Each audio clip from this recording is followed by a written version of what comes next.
చెప్తున్నామండి. యోహాను రాసిన సువార్త 19వ అధ్యాయం 28వ వచనాన్ని చదవండి. అటు తర్వాత సమస్తమును అప్పటికి సమాప్తమైనదని యేసు ఎరిగి లేఖనమును నెరవేరినట్లు నేను తప్పికొనిచున్నాను.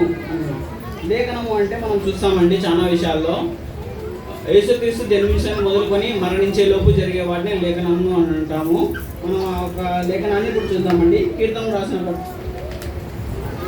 రాసిన గ్రంథము 69వ అధ్యాయము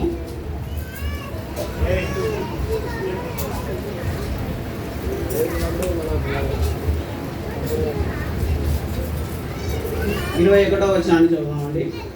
వారు చేదును నాకు ఆహారంగా పెట్టిరి, నాకు దప్యమైనప్పుడు చిరకను త్రాగనిచ్చిరి. మనం చూస్తామండి, యేసుక్రీస్తుని సిలువ వేసినప్పుడు దాహం వేస్తుంది అని అడిగినప్పుడు వాళ్ళు ఏం చేస్తారు? చేదుగా ఉండే చిరకను అందిస్తారు. మరి అంత క్రూరంగా వారు నీళ్ళు కూడా ఇవ్వరు, చేదుగా ఉండే చిరకను అందిస్తారు. దేవుడు ఈ వాక్యాన్ని ముందుగానే చెప్పాడు, లేఖనంగా ఇది జరుగుతుంది అని. అందుకే వాళ్ళు అలా చేశారండి. దేవుడు మన గురించి కూడా ఒక లేఖనాన్ని రాయించాడండి. ఆ లేఖనాన్ని మనం చూద్దామండి. ఎఫ్ఎస్సి గ్రంథము, ఎఫ్ఎస్సీలకు రాసిన పత్రిక 1వ అధ్యాయము 4-6 చదువుకున్నామండి. మనలను ముందుగా తన కోసం నిర్ణయించుకొని మనము తన ఎదుట పరిశుద్ధులమును నిర్దోషమునై ఉండవలనని జగత్తు పునాది వేయబడక మునిపే ప్రేమ చేత ఆయన క్రీస్తులో మనల్ని ఏర్పరచుకొనెను. చూశారు కదండి, దేవుడు మనము పుట్టక ముందే మన కోసం మనము పరిశుద్ధులముగా ఉండి దేవుని కొరకు బ్రతికి మనము పరదేశకు వెళ్ళాలని మనము జగత్తు పునాది వేయబడక మునిపే దేవుడు మన కోసము ఈ యొక్క వాక్యాన్ని రాయించాడండి. అలాగే అండి, అదే 5వ మాటలో ఇంకొక పదాన్ని చెప్పండి. నేను దప్పికొనిచున్నాను అంటే ఏ పరంగా అన్నాడు? శరీర పరంగా దేవుడు దప్పికొనిచున్నాడు. మనం ఉన్నామండి, మనకి ఏదైనా దెబ్బ తగిలితే ఏం చేస్తాం?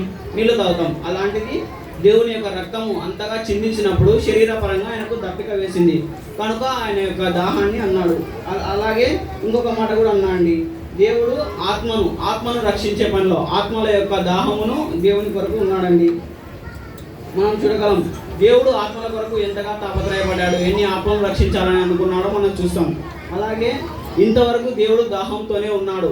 దేవుని యొక్క ఆత్మలు ఎన్ని నశించిపోతానే మనం చూస్తున్నాం. ఆ యొక్క ఆత్మలన్నీ రక్షించే పనిలో మనం కూడా ఉండి దేవుని యొక్క దాహంను తీర్చేవారిగా మనం ఉండాలని చెప్తూ నేను ఈ వాక్యాన్ని ముగిస్తున్నానండి. చక్కగా వివరించిన వారికి వందనాలు. పావులు గారు పాట పాడతారు. 6వ మాట కుమారు పలుకుతున్నాగా మంత్రులతో పాట పడాలి. ప్రార్థన చేయమగా చేస్తారు. ఆల్రెడీ